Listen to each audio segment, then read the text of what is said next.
Indian සාගරය වටා නාවික සැතපුම් 200ක දුරක ඇති සාගර සම්පත් ආර්ථිකමය වශයෙන් භුක්ති විඳීමට ශ්‍රී ලංකාවට නිතැතින්ම අවස්ථාව උදාවනවා. කෙසේ වෙතත් කිසිවෙකුටත් හිමිකම් නොමැති කලාපයේ සාගර සම්පත්වල අයිතිය විද්‍යාත්මක පදනමක් මත රටකට ලබා දීම එක්සත් ජාතීන්ගේ සාගර නීතිය පිළිබඳ සම්මුතියට පැවරෙනවා.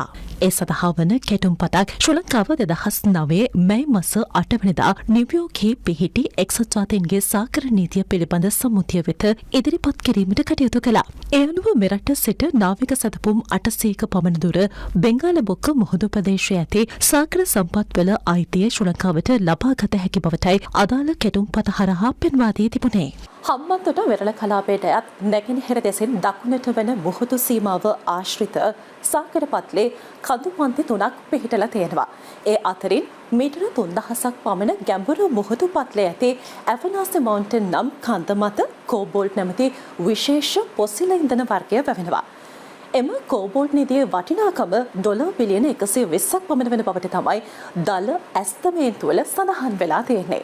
රසායනික මූලද්‍රව්‍යයක් ලෙස බැටරි නිෂ්පාදනයට විශේෂ කොට මේ කෝබෝල්ට් තමයි භාවිතයට ගන්නේ. ඒ වගේම ජංගම දුරකථන, ලැප්ටොප්, විදුලි වාහන නිෂ්පාදනයට භාවිත කරන්නේ මේ කෝබෝල්ට් කියන ද්‍රව්‍යය.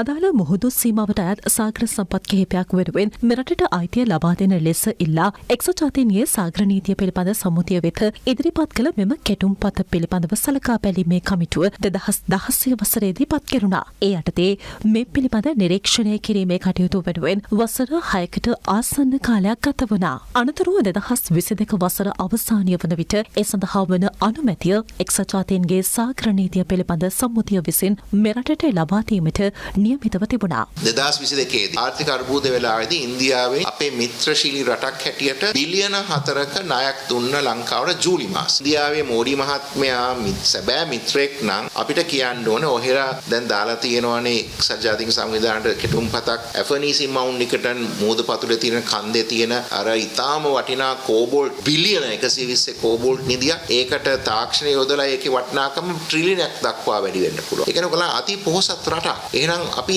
ඒක එළියට අරගෙන ඒක දිනු කරන්න අපි උදව් වෙන්නම් කියන දේ කියන්නේ නැතුව නොවැම්බර් මාසයේ අවුරුද්දෙම අපිට විරුද්ධව ලංකාවට මේ නීති අයිතිය දෙන්න බෑ කියලා ඉන්දියාවේ ඔබ්ජෙක්ෂන් එකක් දැම්ම UN එකෙන්. අද වෙනතුරු විදේශ අමාත්‍යාංශයවත් ಖನಿಜ සහ සම්පත් අමාත්‍යාංශයෙන්වත් දල අමාත්‍යාංශයත් කිසිම උනන්දුවක් දක්වලා නැහැ. අද වෙනතුරු ඇෆනීසි මවුන්ට් නිකටන් එකේ අයිතිය ලංකාවට තහවුරු කරන්න.